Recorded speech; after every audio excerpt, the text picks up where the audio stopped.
Inilino naman ngayon ng Department of Justice na maaring isuko sa isang international court or tribunal ang isang suspected o arrested individual sa ilalim ng ating batas. Samantala, pinangalanan naman ang posibleng maging susunod na lead counsel ni dating Pangulong Rodrigo Duterte sa harap ng napipintong trial nito sa ICC. Si RR Tubise sa sentro ng balita. Pinayagan na ng International Criminal Court ang request ni Nicholas Kaufman na magbitiw bilang abogado ni dating Pangulong Rodrigo Duterte. Kasunod nito, ang British lawyer na si Peter Haines naman ang tinitig ng bagong lead counsel ni Duterte. Si Haines ay kilala sa pagpapawalang sala sa isang politikong Congolese sa ICC na nahatulan ng crimes against humanity. Siya ay dati ring presidente ng ICC Bar Association.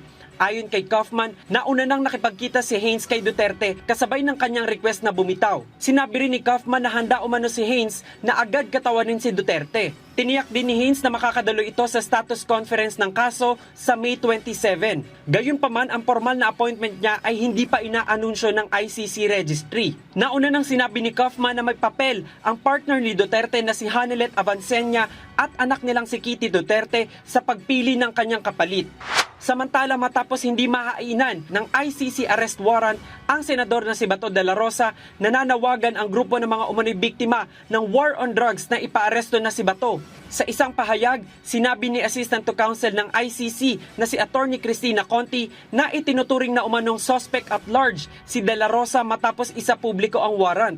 Gate nila, dapat ipatupad ng pamahalaan ang warrant at dalhin si De La Rosa sa dahig sa lalong madaling panahon. Hindi na rin anya kailangan ng katumbas na domestic warrant para maipatupad ito. Kaugnay niyan, dumulog sa Korte Suprema ang high school teacher na si John Barry Tayam para questionin ang umano'y paggamit ng Senado bilang taguan ni De La Rosa. Sa kanyang petisyon, hiniling ni Tayam na ideklarang unconstitutional ang Senate resolution na umano'y nagbibigay proteksyon kay De La Rosa laban sa pag-aresto. Gate ni Tayam, hindi dapat gamitin pananggalang ang Senado dahil may limitasyon ang immunity ng mga miyembro ng Kongreso sa ilalim ng konstitusyon. Isang senador ay immune lamang sa pagka-aresto kung kanyang kasalanan or yung magiging pagkakakulong ay punishable ng less than 6 years lang.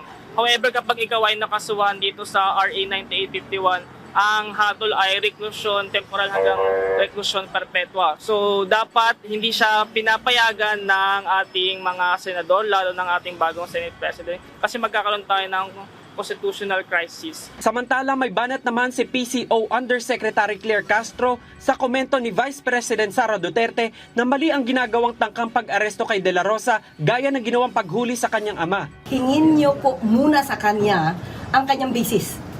At kapag may basis siya at napatunayan naman po niya yan, saka tayo sasagot. Samantala, posible umanong isuko ng Pilipinas sa International Criminal Court ang isang sospek o arestadong tao sa ilalim ng Republic Act 9851. Ito ang nilinaw ni DOJ spokesperson Attorney Polo Martinez kaugnay ng ICC warrant.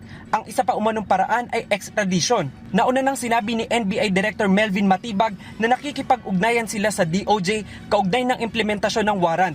Hinihintay pa ang susunod na hakbang ng mga sangay ng gobyerno kaugnay nito.